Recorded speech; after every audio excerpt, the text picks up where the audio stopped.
سیونی تحریک نے نعرہ لگایا سیون کی واپسی آ جاؤ، سیون کو واپسی آ جاؤ، back to Zionism, Zion, back to Zion, سیون واپس آؤ، کدھر؟ ارض مقدس پر، سرزمین پیغمبر پر، جدھر تاج پوشی دجال ہو، اس جگہ واپس آ جاؤ، بیک ٹو زیون، سیون کو واپسی آ جاؤ۔ 1908 کے اندر ایک یہودی سازش منظر عام پر آئی جس کے انکشافات نے پوری دنیا میں تہلکہ مچ گیا،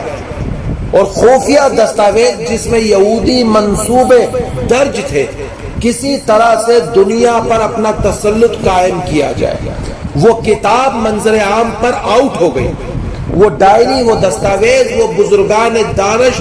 یہود کے خفیہ دستاویزات عام ہو گئے، منظر عام پر آ گئی، اور ان کا یہ ایجنڈا کھل کر سامنے آیا۔ یہودی خفیہ تنظیم فری میسن دنیا اور خاصتاً عالم اسلام کی سیاست پر اثر انداز ہونے کے لیے لاجوں اور ٹیمپلوں کے پیچھے دنیا کے سیاسی مدرین اور مفکرین کو اپنا دم فریب میں پھنسانے کے لیے مصروف عمل ہے۔ بڑے بڑے علمی شخصیات لوگ ان کے غلام بن جائیں گے، آج بھی ایسے موجود ہیں، بڑے بڑے لوگ جنہوں نے تمام زندگی صحابہ پر اپنے منہ سے گند ہی بکا ہے، اور لوگ انہیں مسلمانوں کا ہیرو مانتے ہیں، جنہوں نے قادیان میں بیٹھ کر نبوت کے دعوے کیے ہیں، انہیں لوگ اپنا خلیفہ نعوذ باللہ معاذ اللہ نقل کفر نباشت نبی مانتے ہیں۔ وہ بدبخت لوگ جو اپنے آپ کو مہدیت کے دعوے کرنے لگے، لوگ انہیں مہدی مانتے ہیں، وہ بھگوڑے مہدی جو 1200 سال سے چھپا ہوا ہے، لوگ اسے آنے والا مسیحا مانتے ہیں، کیونکہ اہل تشیع رافضیت کے امام مہدی سے اہل سنت کے امام مہدی کا کوئی تعلق نہیں۔ آج کیوں لوگ اس میں منتشر ہوئے، کیوں اس انتشار کا شکار ہوئے؟ کہ ان کی علم ان کے پاس موجود ہے، مگر ان کے نظریات کے ذریعے ان کے نظریات کو بدلا گیا، ان کے دماغ کو مفلوج کیا گیا، تاکہ وہ لوگ ان کی سازشوں کو سمجھ نہ سکیں اور اس میں غم اور فریب میں پھنستے چلے جائیں، اور وہ اس وقت مصروف عمل ہے۔ اور دوسری طرف خفیہ انٹیلیجنس تنظیم موساد مسلم ممالک میں تخریب کاری اور دہشت گردی میں ملوث ہے، اور ملوث یہ تنظیم عالم اسلام کے لیے شکست وار یخت کا باعث بنی ہوئی ہے۔ تمام تخریب کاری اور دہشت گردی میں اسی موساد کا ہاتھ ہے۔ پاکستان میں جس طریقے سے فرقہ پرستی کو بڑھایا جا رہا ہے، ہوائیں دی جا رہی ہیں، انتشار پھیلایا جا رہا ہے، پھر سے ان سینسٹیو ٹاپکس کو میڈیا پر لا کر ایک ایسا کوہرام برپا کیا جا رہا ہے جس کے ذریعے وہ پھر سے انتشار پھیلائیں، اور پھر اس انتشار کو دلیل بنا کر کہیں کہ دیکھو ملا لوگوں کو قتل کر رہے ہیں، ملا لوگوں کو مار رہے ہیں، اسی لیے اس قانون کو ختم کر دو۔ اسی لیے آئے دن کوئی اٹھ کے ختم نبوت کے قانون کو چور دروازے سے چھیڑتا ہے، کوئی صحابہ کے دفاع کے قانون کو پاس ہونے نہیں دیتا۔ ملٹی نیشنل کمپنیوں اور این جی اوز کے پس پردہ یہودی دنیا کی معیشریت اور معاشریت پر بری طرح سے اثر انداز ہو رہے ہیں۔ سیونی تحریک نے عالمی امن اور نسل انسانی کے مستقبل کو غیر محفوظ کر دیا ہے۔ موضوع تحقیق اس لحاظ سے اہمیت کا حامل ہے کہ یہودیوں کے گھنونے عزائم کو منظر عام پر لایا جائے اور دنیا کو مزید شکست واریت سے بچایا جائے۔ یہودی خفیہ تنظیموں کا سب سے بڑا مقصد اسلام کا مجموعی نظام حیات پامال کرنا ہے۔ اسلام جو حیاتی بخشتا ہے اسے اتنا پامال کر دو کہ لوگ اسلام کے نام کو دہشت گردی سمجھے، لوگ اسلام پہ چلنے کو ایک غلط نظریہ سمجھے، لوگ اسلام کا نام لینے کو سمجھے کہ یہ دہشت گرد مذہب کی بات کی جا رہی ہے۔ موضوع تحقیقات کا مقصد عالم اسلام کو یہودیوں کی خفیہ تنظیموں اور ان کے مقاصد سے آگاہ کرنا ہے۔ کہ کس طرح سے یہ تنظیمیں اپنے زیر زمین سرگرمیوں سے مسلم ممالکوں کی تباہی کا جال پھیلاتی جا رہی ہے، اور ان سے ایک عام آدمی کم ہی واقف ہوتا ہے، کیونکہ وہ جانتا ہے، اس نے قرآن پڑھا ہے، اس نے حدیث پڑھی ہے، مگر وہ حالات حاضرہ کے ان معاملات اور ایشوز کو نہیں پڑھ پاتا، نہیں سمجھ پاتا، جس کو وہ آسانی سے ڈیکوڈ کر سکے، سمجھ سکے کہ اس بات کے اندر کیا پیغام ہے اور کیا پیغام ہوگا اس بات کے اندر۔ وہ عام بندہ اس چیز کو نہیں سمجھ پاتا،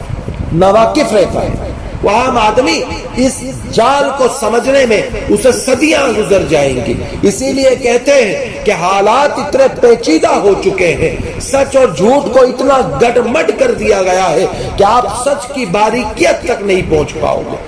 دور حاضر میں جب سیونی ریاست کی تشکیل ہو چکی ہے، گریٹر اسرائیل کی کوششیں، اسرائیل کی ایٹمی تیاریاں اور مغربی ممالک کی اسرائیلی حمایت منظر عام پر آ چکی ہے، تو چنانچہ موضوع کی اہمیت سے انکار ممکن نہیں ہے کہ سیونی عزائم سے عالم اسلام کو آگاہ کیا جائے اور بیداری کا جذبہ فراہم کیا جائے۔ آج مسلمان غفلت کی نیند میں سوئے ہوئے ہیں، مقصد صرف ایک کونے میں بیٹھ کے تسبیح ہلانا ہے، مقصد صرف اپنی ذات تک کی اصلاح ہے۔ امت کی کوئی خبر اس قوم کو آج نہیں ہے۔ میں نے اپنے باقاعدہ طور پہ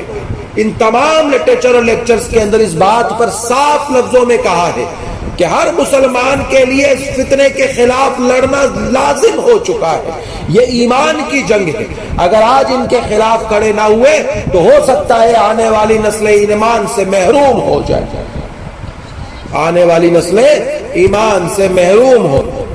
تو تمام چیزوں میں بتا چکا ہوں کہ ہم پر لازم ہو چکا ہے کہ ہم اس وقت اس جنگ کو لڑیں جس میں ایمان کی حفاظت ہوگی، نہیں تو آنے والی نسلوں کے جو حالات نظر آ رہے ہیں آج، ان میں شاید ان کے ایمان کو محفوظ رکھنا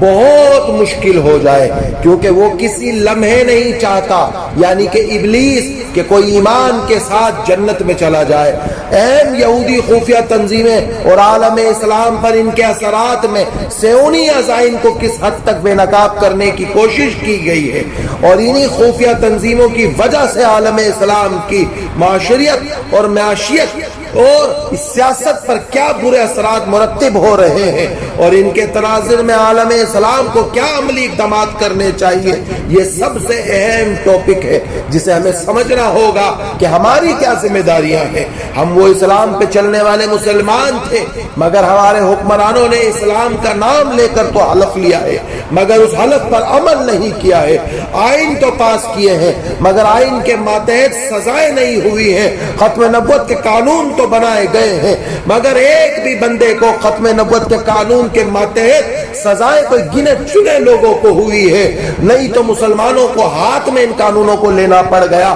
جب قاضیوں کے قلم بک گئے تو فیصلے غازیوں نے کیے ہیں۔ آج اگر اسے ہم سمجھیں کہ ہم یہودی خفیہ تنظیم اور عالم اسلام پر ان کے اثرات کو دیکھیں تو میاں تک تحقیق سامنے آئے گی کہ ہم یہودی خفیہ تنظیم اور عالم اسلام پر ان کے اثرات 5 ابواب پر مشتمل ہے۔ نمبر 1 جو ابواب ہے، یہودیوں کا تاریخی پس منظر کیا ہے، اس چیپٹر میں یہودیوں کی تاریخ کو ہمیں سمجھنا ہوگا، منظر پر روشنی ڈالنی ہوگی۔ اس باب میں بنی اسرائیل کے انبیاء کے دور میں یہودا کا تذکرہ کیا گیا ہے۔ اس باب میں اس بات کا بھی زیر بحث لایا گیا ہے کہ جب بنی اسرائیل نے احکامات الہی کو پس پشت ڈال دیا تھا اور اس نے اس کی کلی نافرمانی کی تھی، تو معاشرتی برائیوں کو اپنا شعور بنا لیا تھا، تو اللہ رب العزت نے ان کے اعمالوں کی وجہ سے ان پر عذاب اور ذلت کو مسلط کر دیا تھا۔ اسی طرح سے اگر دوسرے ابواب کو دیکھیں، سمجھیں دوسرا باب کیا ہے، تو باب دویم جو چیپٹر ہے وہ یہودیت کی عیسائیت و اسلام دشمنی ہے۔ اس چیپٹر میں یہود کی عیسائیت اور عیسائیت اسلام دشمنی کو زیر بحث لایا گیا، اور اسی کی طرح سے یہود نے حضرت عیسیٰ کی قدسی تعلیمات کے خلاف خفیہ سازشیں اور تحریکیں چلائی ہے۔ دوسری فصل میں یہودیوں کے بنی نبی آخری الزماں حضرت محمد علیہ السلام کی ابدی اور سنہری تعلیمات کے خلاف سازشیں کی، تحریکیں و زہر بحث لایا جائے گا، اور سمجھا جائے گا کہ یہودی جس کا انتظار کر رہے تھے کہ وہ پیغمبر آئے اور ہمیں ہماری کھوئی ہوئی عزت واپس لوٹائے، تو جب اللہ نے اس پیغمبر کو خاتم النبین وما ارسلناک الا رحمت للعالمین بنا کر بھیجا، تو یہ یہودی تھے جنہوں نے سب سے پہلے مخالفتیں کرنا شروع کی، سازشوں میں لگ گئے کہ ہم تو یہ یہاں نہیں چاہتے تھے، ہمیں تو اسحاقی شجرے میں سے چاہیے تھا۔ انہوں نے پھر دھوکہ دری سے کام لیا، انہوں نے پھر وہی تکیہ استعمال کیا جس کے مذہب میں جھوٹ کی بنیاد رکھی گئی ہو۔ آج انہی کا پالا ہوا رافضیت عبداللہ ابن سبا کی صورت میں منظر عام پر آیا، اور اس نے ایک نئے طبقے کی بنیاد رکھی اور جو رافضیت کہلائی۔ انہوں نے پھر دھوکہ دیا، پہلے مانگتے رہے کہ کوئی بھیجے اللہ، ہم توبہ کرتے ہیں، اور جب وہ آخری نبی، نبیوں کا سردار، جس پر نبوت کے دروازے کو بند کر دیا گیا ہو، لاڈلا نبی ہو، وجوہات کائنات ہو، مدینے میں چلے تو مدینہ سب سے اعلیٰ، مکے میں چلے تو مکہ سب سے اعلیٰ، وہ ہاتھ اٹھائے انگلی اشارے سے تو اللہ چاند کے 2 ٹکڑے کر دکھائے، وہ معجزہ کہلائے، وہ پانی کا جام آگے کرے تو انگلیوں سے دودھ کی نہریں، پانی کی نہریں جاری ہو جائیں، جس کی پیدائش پر آسمان پہ ستاروں کی کہکشائیں نظر آئے، کیسر کسرا کی جادوئی مشلیں بجھ جائیں، ان کے ستونوں میں دراریں پڑ جائیں۔ اتنا قابل نبی، اتنا بہترین نبی، اتنا رافع نبی، اتنا وسیم نبی، اتنا قسیم نبی، اتنا محمود نبی، جسے مقام محمود کی آفر ہو، جسے جنت الفردوس کی سیریں کرائی جائے، جب وہ آئے تو یہود اپنے مقاصد سے پھر ہٹ جائے اور اس کے خلاف بھی سازشیں کرنے لگ جائے۔ اور تیسرا باپ ہوگا وہ عین یہودی خفیہ تنظیمیں، اس باپ کے اندر تسخیر کائنات کے یہودی منصوبوں کی تکمیل کے لیے تحریر کیے جانے والی خفیہ دستاویزات پر تبصرہ کیا جائے گا کہ اس کے ساتھ یہودیوں کی خفیہ تنظیمیں، صہیونیت، زیونزم اور فری میسنری کے مقاصد اور ان کا طریقہ کار اور اسلام پر ان کے اثرات کا جائزہ لیا جائے گا۔ چوتھا باپ جو ہوگا اہم یہودی خفیہ تنظیمیں، اس باپ کے اندر یہودیوں کی ان خفیہ تنظیموں پر بات کی جائے گی جو فلاحی کاموں کی آڑ میں اقوام عالم خصوصاً عالم اسلام کی معیشت، معاشریت اور معیشت پر بری طرح سے اثر انداز ہو رہی ہے۔ این جی اوز کی صورت میں فلاحی کام میں آگے ہے، مگر پس پردہ ان کے عزائم شیطانی ہیں، دجالی ہیں، خوارجی ہیں اور گستاخانہ ہیں۔ وہ تمام عزائم جو وہ قائم کرنا چاہتے ہیں وہ فلاحی کاموں کے ذریعے کرتے ہیں۔ ان تنظیموں میں موساد، امریکی یہودی تنظیمیں، NGOs, multinational کمپنیاں، صہیونی میڈیا قابل ذکر ہے۔ اور نمبر 5 صہیونی ریاست کی تشکیل و صہیونی عزائم، اور اس میں ارض فلسطین کی تاریخ، وقت فلسطین میں یہودی آباد کاری، دی گریٹر اسرائیل کا منصوبہ، قیام کی کوششیں، اسرائیل کی ایٹمی قوت کے اصول کی کوششیں اور دنیا پہ صہیونی تسلط کا منصوبہ اور منصوبہ بندی کا تذکرہ ہوگا۔ اس باب کے آخر میں عالم اسلام کے لیے عملی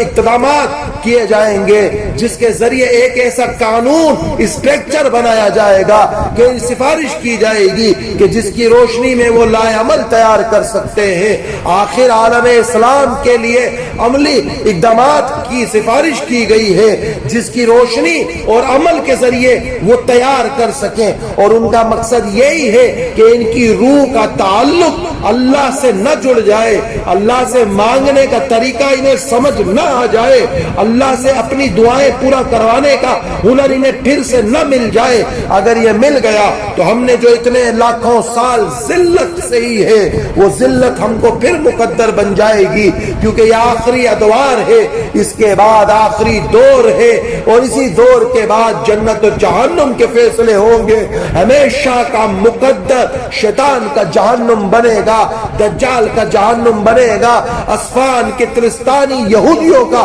مقدر جہنم بنے گا، رافضیت کا مقدر جہنم بنے گا، خوارجوں کا مقدر جہنم بنے گا۔ تمام کلمہ گو سے ہٹ کر زندگی گزارنے والے، کلمے کو چھوڑنے والے، نبی کے خلاف، صحابہ کے خلاف زبانوں کو استعمال کرنے والے، ان کے خلاف بکواسات کرنے والوں کا مقدر ہمیشہ ہمیشہ کے لیے جہنم ہوگا۔ وہ یہ جانتے ہیں کہ یہ آخری ادوار ہے، سارا پیسہ، ساری دولت، ساری شہرت، ساری عورتیں، سب کچھ اس میں لگا دو کہ انہیں گمراہ کر دو، ہم تو ڈوبیں گے صنم، تمہیں بھی لے ڈوبیں گے، ہم تو جائیں گے جہنم میں، مگر مرنے سے پہلے، قیامت سے پہلے جتنا ہو سکے ہم مسلمانوں کو گمراہ کر دیں کہ وہ کہیں کے نہ رہیں۔ یہ یہودی عزائم ہے، یہ یہودی وہ مقاصد ہیں جو وہ پورا کرنا چاہتے ہیں۔ انشاءاللہ زندگی رہی تو کل یہود کی وجہ تسمیہ پر بات ہوگی، لغوی مفہوم کیا ہے، کس طرح سے ہے، کس لیے کہا گیا ہے، اصطلاحی مفہوم کیا ہے یہودیت کے حوالے سے، اسی کے بعد اسرائیل کے بارے میں وجہ تسمیہ کیا ہے، اور اسی کے ساتھ حضرت ابراہیم کی نسل کی 2 شاخوں پر بھی بات ہوگی۔ انشاءاللہ زندگی رہی تو پھر آگے اس چیز کو کنٹینیو کریں گے۔ جو کچھ کہا اللہ سبحانہ تعالی عمل کی توفیق عطا فرمائے، کمی پیشی کوتاہیاں غلطیاں ہمیں معاف فرمائے۔